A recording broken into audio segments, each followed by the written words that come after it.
नमस्कार दोस्तों, स्वागत है आप सभी का आज के इस नए वीडियो लेक्चर में, जिसमें हम गुजरात में 2022 में हुए पोस्टल असिस्टेंट और सॉर्टिंग असिस्टेंट के क्वेश्चन पेपर के मैथमेटिक पोर्शन को सॉल्व करेंगे। तो आइए शुरू करते हैं आज के इस वीडियो लेक्चर का question number 1। Evaluation the following question using the rule of BODMAS. Question क्या दिया हमारे पास, 3 × 6 + 12 ÷ 4। तो इस क्वेश्चन को हमने बोर्ड मास रूल की हेल्प से सॉल्व करना है। तो बोर्ड मास रूल क्या होता है, bracket of division, multiplication, addition and subtraction. तो इस क्वेश्चन में हमारे पास ब्रैकेट नहीं दी हुई है, तो ब्रैकेट पोर्शन स्किप हो जाएगा। उसके बाद क्या दिया हमारे पास, यहाँ पे डिवीजन दी हुई है, तो हम क्या करेंगे, सबसे पहले डिवाइड करेंगे, 12 को डिवाइड करेंगे 4 के साथ, तो कितना आ जाएगा 3 × 6 + 12 को डिवाइड किया 4 के साथ, तो कितना आ गया 3। अब डिवाइड वाला स्टेप हो गया हमारे पास। अब नेक्स्ट स्टेप क्या है, मल्टीप्लाई करना। अब 3 को मल्टीप्लाई करेंगे 6 के साथ, तो क्या आ जाएगा 6 × 3 = 18 + 3। अब लास्ट एंड फाइनल स्टेप क्या है हमारे पास, एडिशन करना। तो 18 + 3 कितने होते हैं, 21। तो इस क्वेश्चन को सोल्व करके हमारे पास आंसर कितना आएगा, 21। Question number 2, evaluation the following question by using the rule of BODMAS. Question क्या दिया है यहाँ पे हमारे पास, curly braces then open braces 45/15 - 10 open braces close multiply open braces -1 open braces close and then curly braces close. अब इस question में हमारे पास मल्टीप्लाई एंड माइनस, हमारे पास दो मैथमेटिकल ऑपरेशन है, दोनों एक साथ दिए हुए हैं। तो कभी भी दो मैथमेटिकल ऑपरेशन एक साथ नहीं आते, तो इसलिए मैंने -1 को क्या किया, ब्रैकेट में लिखा। अब now according to BODMAS rule, first step क्या है यहाँ पे, ब्रैकेट पोर्शन को सोल्व करना। तो सबसे पहले क्या होगा, यहाँ पे दो ब्रैकेट है हमारे पास, तो सबसे पहले हम क्या करेंगे, इनसाइडर ब्रैकेट को सोल्व करेंगे। तो सबसे पहले मैं इस ब्रैकेट को सोल्व करूंगा, तो देखो यहाँ से कैंसिल आउट हो जाएगा, 15 × 1 = 15, 15 × 3 = 45। अब 3 में से 10 गए तो क्या आएगा हमारे पास, -7। अब क्योंकि 10 बड़े हैं और 3 छोटा है, तो बड़े के साथ जो साइन होगा वही आंसर में आएगा। तो क्या आ जाएगा हमारे पास, इसे सोल्व करके करली ब्रेसेस -7 मल्टीप्लाई -1 ब्रैकेट में लिख लेते हैं -1 देन करली ब्रेसेस क्लोज। अब क्या आएगा, -7 को मल्टीप्लाई करना है -1 के साथ। अब माइनस को मल्टीप्लाई करूंगा मैं माइनस के साथ, तो वो क्या हो जाता है, प्लस में। तो -7 को मल्टीप्लाई किया -1 के साथ, तो क्या आ गया हमारे पास, 7। तो देखते हैं यहाँ पे कौन सा ऑप्शन करेक्ट होगा। Option B is correct. Question number 3, how can 0.5% be express in a decimal fraction. दशमलव भिन्न में आधा प्रतिशत कैसे व्यक्त किया जा सकता है। तो क्या करना, हमने 0.5% को चेंज करना है किसमें, डेसिमल में। तो परसेंट का मतलब क्या होता है, परसेंट इज इक्वल टू 1/100। तो मैं 1/2% को ऐसे लिख सकता हूँ, 1/2 मल्टीप्लाई 1/100 ना इज इक्वल टू 1/2। जब 1 को 2 के साथ डिवाइड करूंगा तो कितना आ जाएगा, 0.5। तो 0.5/100 इज इक्वल टू, अगर मैं यहाँ से डेसिमल रिमूव करूंगा तो क्या आ जाएगा, 5/10 मल्टीप्लाई 100। तो इज इक्वल टू कितना आ गया हमारे पास, इसे सोल्व करके लिखते हैं, इज इक्वल टू 5/10 मल्टीप्लाई 100 कितने होते हैं, 1000। कितना आ गया हमारे पास, 1000। नाउ अब यहाँ पे हम इसे, यहाँ पे हम डेसिमल प्लेस करते हैं। तो डेसिमल कहाँ पे आएगा, अब 1 2 3 डिजिट के बाद यहाँ पे डेसिमल आएगा, तो क्या आ जाएगा हमारे पास 500.0। तो हमारे पास आंसर कितना आ गया, 0.005। तो देखते हैं यहाँ पे कौन सा ऑप्शन करेक्ट होगा। Option C is correct. तो 0.5% को जब हम डेसिमल फॉर्म में चेंज करेंगे तो आंसर क्या आएगा, 0.005। Question number 4, if the sale of petrol is decreased by 10% due to increase of 10% in the price of petrol, then by what percent does the income from petrol decreases or increases। यदि petrol की कीमत में 10% की वृद्धि के कारण petrol की बिक्री में 10% की कमी हो जाती है, तो पेट्रोल से होने वाली आय में कितने प्रतिशत की कमी या वृद्धि होती है। Let original price be is equal to 100 rupees. अब फर्स्ट केस में क्या हुआ, if the sale of petrol is decrease by 10%। अब यहाँ पे क्या हुआ, जो सेल ऑफ पेट्रोल वो क्या होगी, 10% डिक्रीज हुई, तो मतलब यहाँ पे क्या हुआ, हमारे पास लॉस हुआ। तो लॉस कितना हुआ 10%। लॉस किसके ऊपर हुआ, कॉस्ट प्राइस के ऊपर। तो यहाँ पे हम निकाल लेते हैं सेलिंग प्राइस। तो selling price is equal to 100, cost price कितना है 100 माइनस लॉस हो रहा है तो minus 10% of cost price.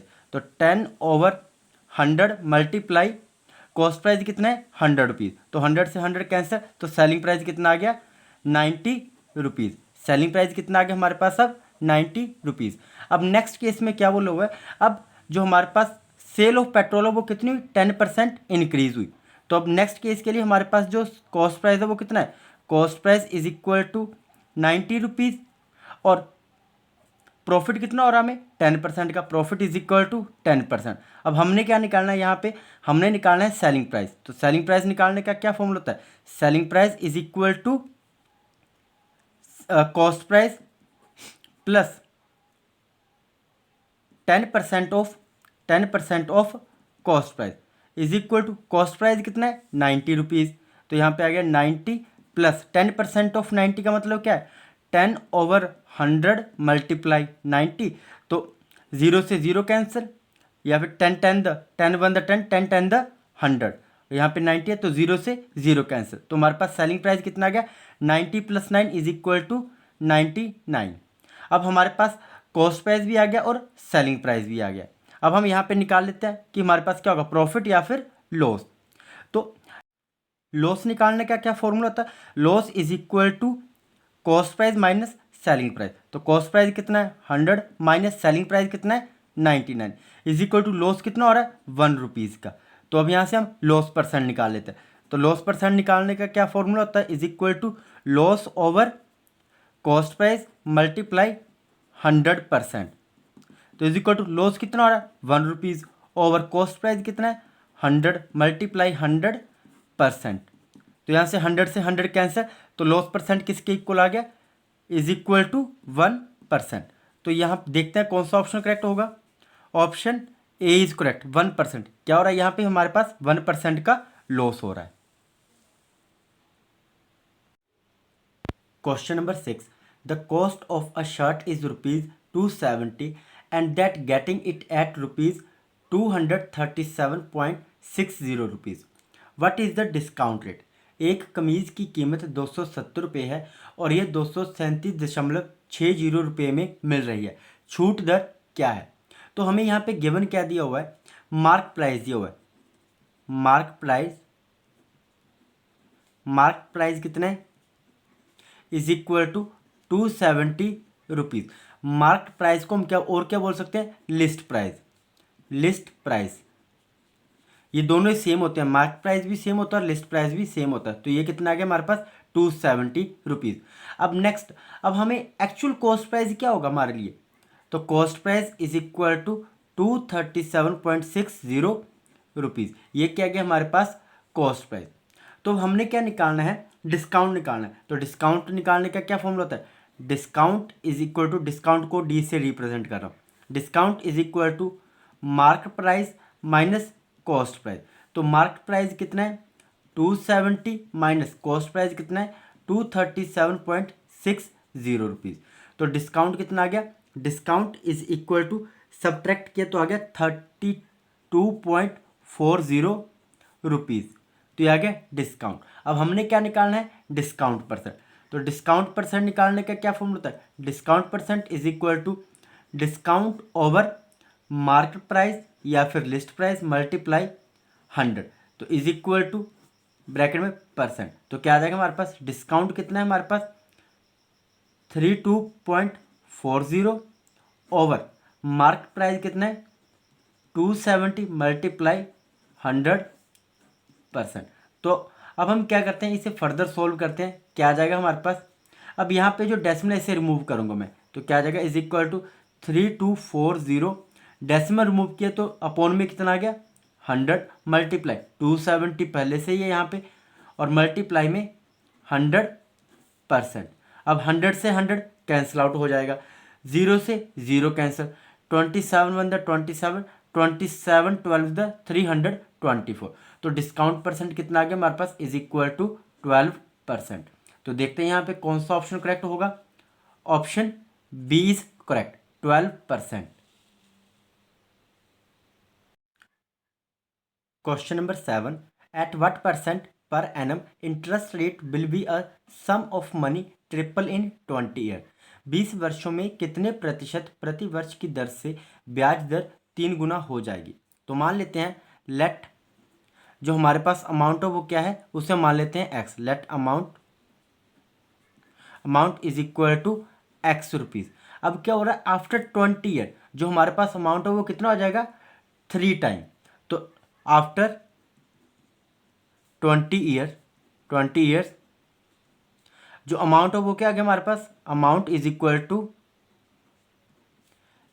To 3x। तो कितना हो गया, 3 टाइम हो गया। अब देखो ये हमारे पास जो फर्स्ट जो हमने अमाउंट एज्यूम किया वो हमारे पास क्या है, इनिशियल अमाउंट, और जो हमारे पास 20 ईयर बाद आया वो क्या आ गया हमारे पास, फाइनल अमाउंट। तो अब यहाँ से हम क्या निकाल लेते हैं, इंटरेस्ट निकाल लेते हैं। तो इंटरेस्ट निकालने का क्या फॉर्मूला था, interest is equal to final amount minus initial amount is equal to final amount कितना हमारे पास 3x माइनस इनिशियल अमाउंट कितना हमारे पास x।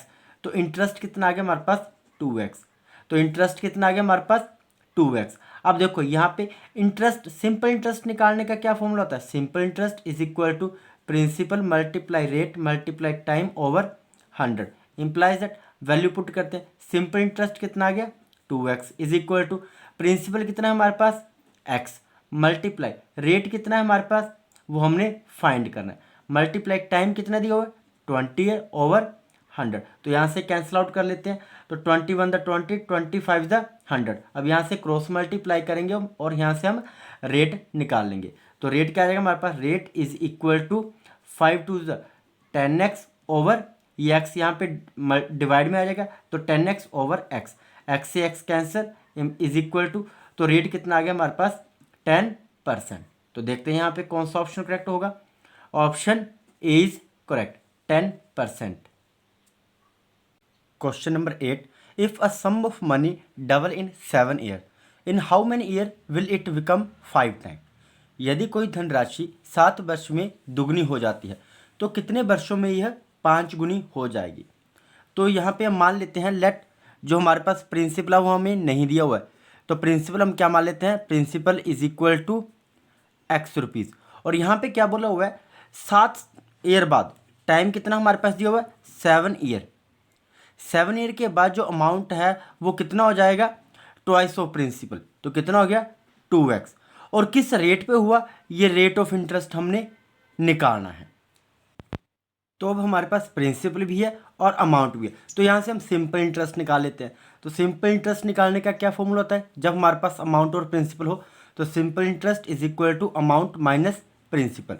अमाउंट कितना है 2x और प्रिंसिपल कितना है x, तो is equal to x। Simple interest कितना आ गया हमारे पास x। अब सिंपल इंटरेस्ट भी आ गया हमारे पास, प्रिंसिपल भी है, टाइम भी है। तो अब हमने क्या फाइंड करना है, रेट।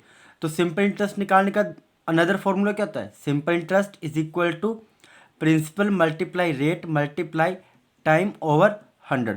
अब सिंपल इंटरेस्ट तो हमें यहाँ पे दिया हुआ है, हमने फाइंड क्या करना है, यहाँ से रेट हमने निकालना है। इंप्लाइज दैट वैल्यू पुट करते हैं यहाँ पे, सिंपल इंटरेस्ट कितना है x is equal to principal x multiply rate हमने फाइंड करना है ओवर 100 मल्टीप्लाई टाइम कितना दिया हुआ है 7 ईयर। अब यहाँ पे r की वैल्यू निकाल लेते हैं क्रॉस मल्टीप्लाई करके। तो r क्या आ जाएगा हमारे पास, r is equal to x से x कैंसिल, तो रेट आ गया हमारे पास 100 over 7%।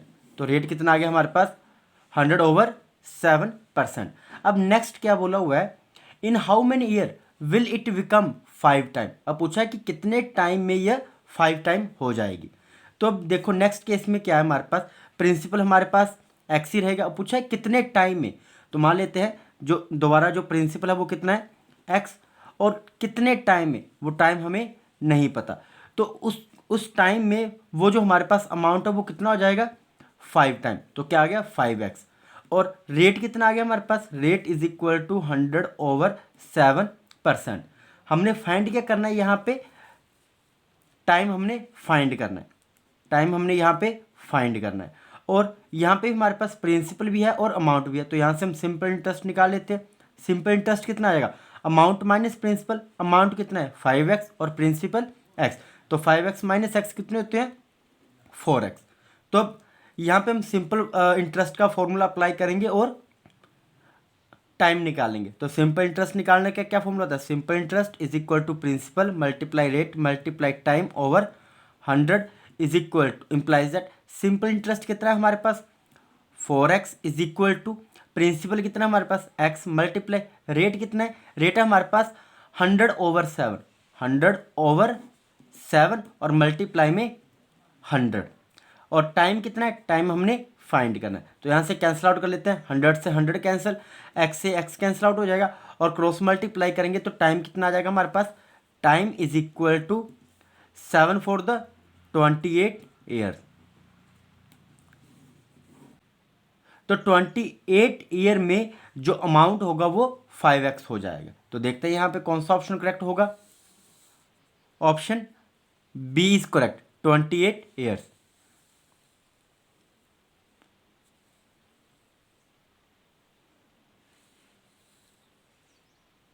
Question number 9, if the average of 39, 48, 51, 63, 75, 83, x and 69 is 60, then what will be the value of x। तो एवरेज निकालने का क्या फॉर्मूला होता है, average is equal to sum of number divided by number of term, number of terms, number of term. तो यहाँ हम क्या करेंगे, जो नंबर हमें गिवन दिया हुआ उन्हें हम ऐड करेंगे और यहाँ पे हमें एवरेज कितनी दी हुई है 60, तो एवरेज की जगह क्या आ जाएगा हमारे पास 60 is equal to sum of number. अब इन्हें ऐड कर लेंगे, क्या आ जाएगा 39 plus 48 plus 51 plus 63 plus 75 plus 83 plus x plus 69 over total term कितनी है हमारे पास यहाँ पे, नंबर ऑफ टर्म 1 2 3 4 5 6 7 8, तो डिवाइड कर देंगे हम किससे 8 से। अब 8 को यहाँ पे क्रॉस मल्टीप्लाई कर देंगे नेक्स्ट स्टेप में और इन सभी को ऐड करेंगे तो क्या आ जाएगा हमारे पास, 8 को यहाँ पे क्रॉस मल्टीप्लाई किया तो कितना आ गया 60 मल्टीप्लाई 8 480, 480 इज इक्वल टू इन सभी को हमने सम, इन सभी नंबर को सम किया तो आ गया 428 प्लस एक्स। अब हमने x की वैल्यू फाइंड करनी है तो x को यहीं पे रखेंगे, जो इसके साथ एडिशन में है ये इसे हम राइट हैंड साइड लेके जाएंगे, तो यहाँ पे ये पॉजिटिव में है तो राइट हैंड साइड जाके माइनस में हो जाएगा, तो क्या आ जाएगा 480 minus 428 is equal to x। तो 480 में से 420 गए तो कितने बचते हैं, इज इक्वल टू सब्ट्रैक्ट करते हैं 10 माइनस 8 2 और यहाँ पे कितना बचा 7, 7 माइनस 2 कितने होते हैं 5, तो 52। तो x कितना आ गया हमारे पास, x इज इक्वल टू 52। तो देखते हैं यहाँ पे कौन सा ऑप्शन करेक्ट होगा, option C is correct 52। Question number 10, find the average of 1.11, 0.01, 0.101, 0.001, 0.11। हमने क्या फाइंड करना है, एवरेज फाइंड करनी है। तो एवरेज निकालने का क्या फॉर्मूला होता है, average is equal to sum of number divided by number of term. तो is equal to sum of number निकाल लेते हैं तो ऐड करेंगे इन सभी को, क्या आ जाएगा 1.11 plus 0.01 plus 0.101 plus 0.001 plus 0.11 divide by number of term. तो नंबर ऑफ टर्म्स कितनी है, कितनी बार आ रहे हैं ये नंबर 1 2 3 4 5, तो divided by 5 is equal to इन सभी को ऐड किया, ऐड करके कितना आएगा 1.332 और डिवाइड करेंगे हम किससे 5 से। तो क्या आ जाएगा हमारे पास फाइनल में एवरेज इज इक्वल टू जब इसे कैंसिल आउट करेंगे तो हमारे पास आंसर आ जाएगा 0.2664। तो देखते हैं यहाँ पे कौन सा ऑप्शन करेक्ट होगा, option A is correct 0.2664। Question number 11, Ram can do a work in 10 days and Shyam can do the same work in 15 days। In how many days can both together do the work.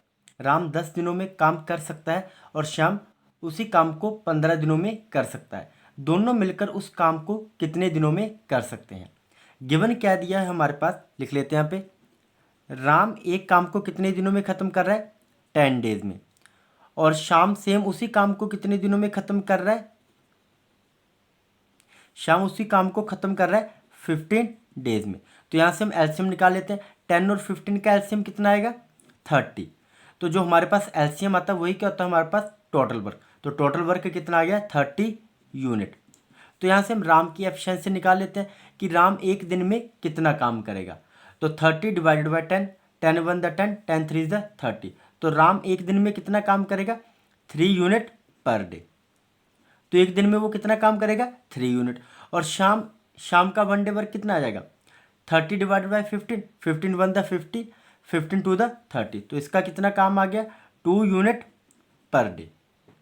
अब हमसे यहाँ पे क्या पूछा हुआ है कि अगर दोनों एक साथ काम करते हैं तो वो कितने दिनों में उस काम को खत्म करते हैं। तो दोनों का वन डे वर्क निकाल लेते हैं। राम एंड श्याम का one day work, Ram and Shyam जब ये दोनों एक साथ काम करेंगे तो इनका वन डे वर्क क्या आ जाएगा, Ram Shyam one day work is equal to Ram एक दिन में कितना काम कर रहा है 3 unit per day, 3 unit per debt plus और शाम कितना काम कर रहा है 2 यूनिट पर डे। तो इज इक्वल टू कितना आ गया, इन दोनों का वन डे वर्क कितना आ गया 5 यूनिट पर डे। अब हमारे पास टोटल वर्क कितना है 30 यूनिट। तो 30 यूनिट वर्क को ये कितने दिनों में ख़त्म कर सकते हैं। अगर दोनों एक साथ काम करेंगे तो 30 यूनिट वर्क को कितने दिनों में ख़त्म करेंगे। तो लिख लेते हैं यहाँ पे 30 unit work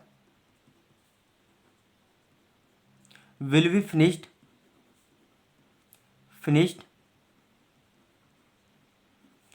by Ram and Shyam together, Ram and Shyam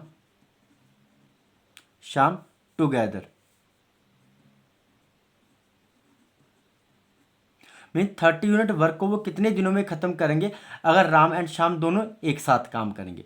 तो डेज फाइंड करने हमने, तो डेज फाइंड करने का क्या फॉर्मूला होता है is equal to total work divided by efficiency of Ram and Shyam. तो टोटल वर्क कितना हमारे पास 30 यूनिट और एफिशिएंसी कितनी आ गई राम एंड श्याम की, एक दिन में वो दोनों कितना काम करेंगे 5 यूनिट पर डे।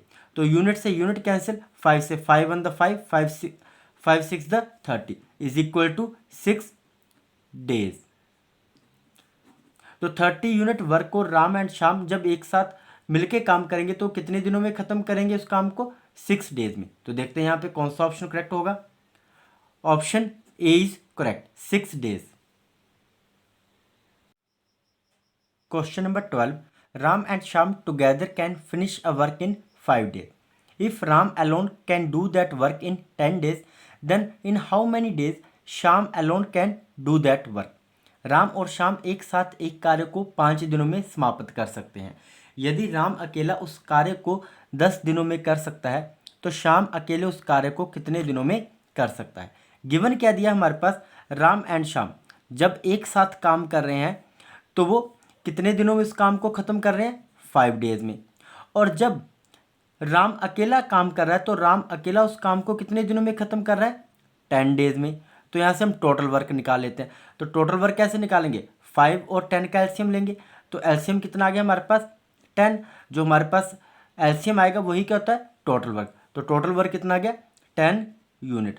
तो यहाँ से हम राम एंड श्याम का वन डे वर्क निकाल लेते हैं। तो कितना आ जाएगा 10 डिवाइडेड बाई 5, 5 1 द 5, 5 2 द 10, 2 यूनिट पर डे।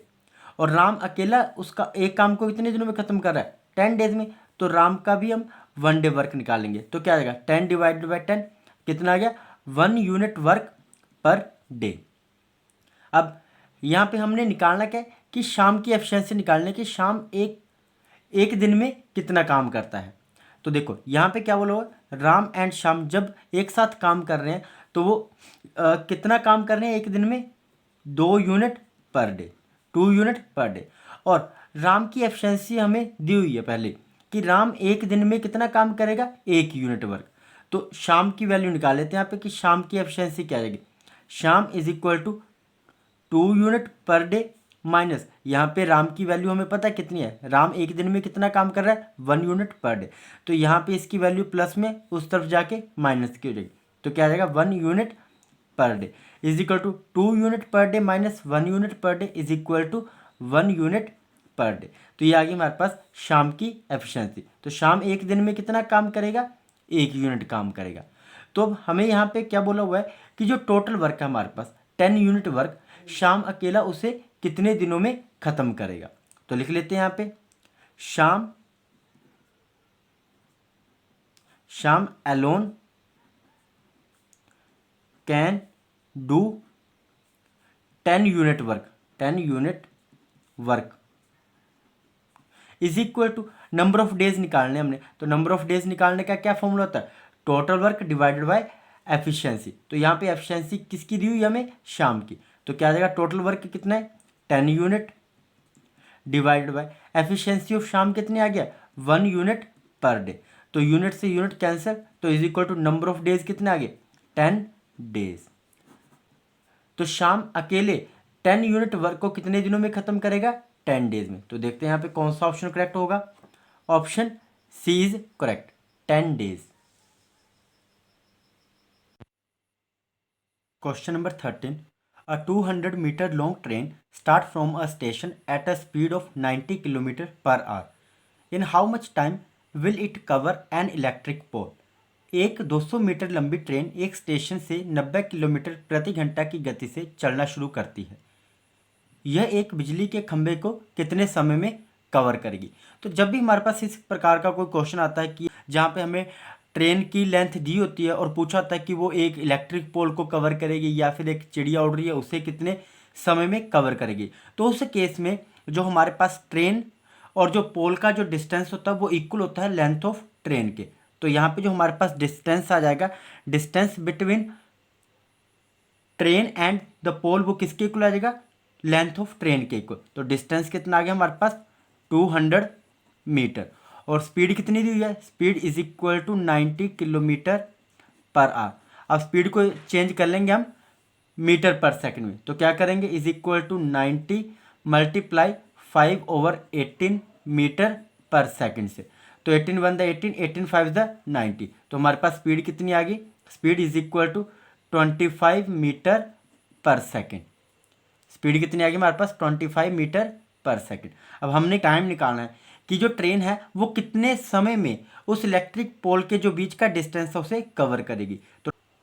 तो टाइम निकालने का क्या फॉर्मूला होता है, time is equal to distance over speed is equal to distance कितना हमारे पास 200 मीटर ओवर स्पीड कितनी है 25 मीटर पर सेकंड। मीटर से मीटर कैंसिल, 25 1 द 25, 25 8 द 100 इज इक्वल टू टाइम कितना आ गया 8 सेकंड। तो देखते हैं यहाँ पे कौन सा ऑप्शन करेक्ट होगा। ऑप्शन डी इज करेक्ट, 8 सेकंड। Question number 14, the speed of a boat in still water is 2 kilometre per hour and upstream is 1 kilometre per hour, then what will be the velocity of the current. शांत जल में एक नाव की गति 2 kilometre प्रति घंटा है और धारा के प्रतिकूल 1 किलोमीटर प्रति घंटा है, तो धारा का वेग क्या होगा। तो गिवन क्या दिया हुआ है यहाँ हमारे पास, speed of boat in still water x is equal to कितना दिया हुआ है 2 किलोमीटर पर आवर और speed of boat in upstream वो हमें कितना दिया हुआ है u is equal to 1 kilometre per hour. और हमने यहाँ पे फाइंड क्या करना है, what will be the velocity of the current, means speed of boat in downstream, इसे मान लेते हैं is equal to y kilometre per hour. तो हमने क्या निकालना है, speed of boat in downstream निकालनी है। तो फॉर्मूला क्या था हमारे पास, u is equal to x minus y, value put करते हैं यहाँ पे। u हमारे पास क्या है, speed of boat in upstream, तो यहाँ पे कितना है speed of boat in upstream is equal to 1 kilometre per hour, 1 kilometre per hour is equal to speed of boat in still water जिसे हमने x माना वो कितनी है हमारे पास 2 kilometre per hour minus y kilometre per hour. तो यहाँ से मैं किलोमीटर पर आवर को कॉमन निकाल लेता हूँ, तो क्या आ जाएगा मेरे पास, ये कैंसिल आउट हो जाएंगे। तो यहाँ पे हमारे पास क्या बचेगा 1 is equal to 2 minus y. तो यहाँ से मैं 2 को लेफ्ट हैंड साइड ले आता हूँ, तो क्या आ जाएगा -2 + 1 is equal to minus y. Implies that क्या बच गया हमारे पास 2 माइनस के 2 प्लस के 1 is equal to -1 is equal to minus y, minus से माइनस कैंसिल आउट। तो वाई कितना आ गया हमारे पास y इज इक्वल टू 1 और वाई हमने किसे माना था, speed of boat in downstream, तो वो कितनी आ गई हमारे पास, तो वो आ गई हमारे पास 1 किलोमीटर पर आवर। तो देखते हैं यहाँ पे कौन सा ऑप्शन करेक्ट होता है। Option C is correct, 1 kilometre per hour. Question number 16, the average of 4 consecutive even number is 27, which is the largest number among them. 4 क्रमगत सम संख्याओं का औसत 27 है, उनमें से सबसे बड़ी संख्या कौन सी है।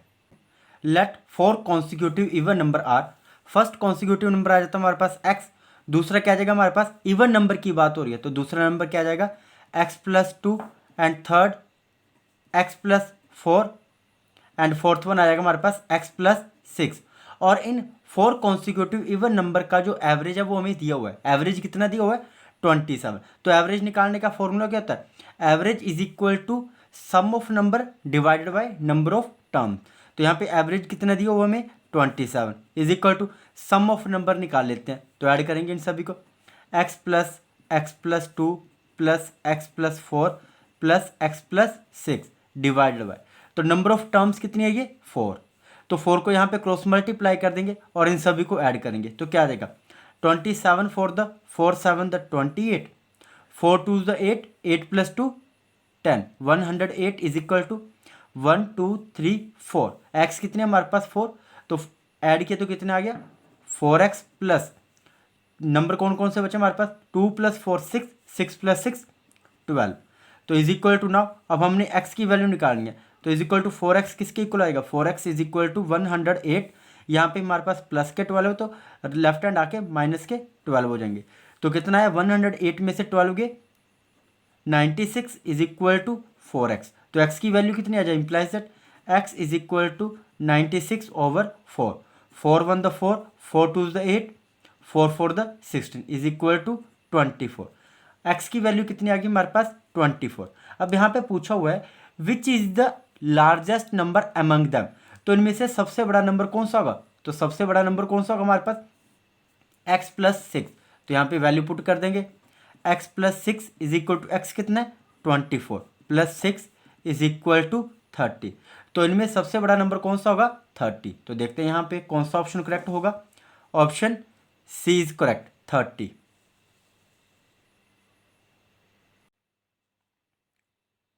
Question number 17. The sum of the square of two number is 68 and the square of their difference is 36. What will be the product of these two number? दो संख्याओं के वर्गों का योग 68 है और उनके अंतर का वर्ग 36 है। इन दोनों संख्याओं का गुणनफल क्या होगा? तो मान लेते हैं let two numbers are a and b, तो ये हमने दो नंबर मान लिए और यहाँ पे क्या बोल रहा है इन दोनों का जो सम ऑफ स्क्वायर है means a² plus b² is equal to किसके इक्वल आ रहा है 68 के, और इनके स्क्वायर का जो अंतर है वो कितना है 36, तो a माइनस बी इनके स्क्वायर का जो अंतर है वो कितना है 36, तो यहाँ पे हमारे पास फॉर्मूला आता है a माइनस बी का whole square is equal to a² plus b² minus 2ab, तो यहाँ पे हम ये फॉर्मूला अप्लाई करेंगे। तो देखते हैं अब हमने फाइंड क्या करना है यहाँ पे what will be the product of this two number, तो जो हमने दो नंबर माने हुए हैं इनका प्रोडक्ट हमने फाइंड करना है, तो a इंटू बी किसके इक्वल होगा ये हमने फाइंड करना है।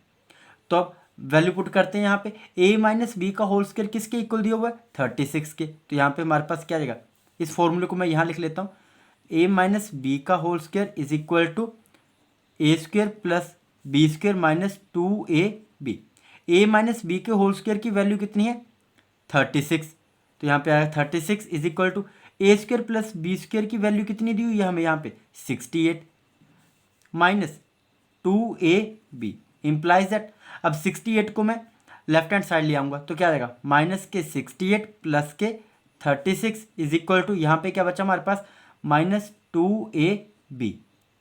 अब सब्ट्रैक्ट करते हैं इसे, क्या आ जाएगा हमारे पास माइनस के 68 प्लस के 36, तो सब्ट्रैक्ट करके हमारे पास आ गया 8 - 6 कितने होते हैं 2 और 6 - 3 3, तो माइनस के 32 is equal to -2ab, minus से माइनस कैंसिल और 2 से कैंसिल आउट करेंगे, 2 1 द 2, 2 16 द 32, तो is equal to A B की वैल्यू कितनी आ गई हमारे पास, implies that a into B is equal to 16।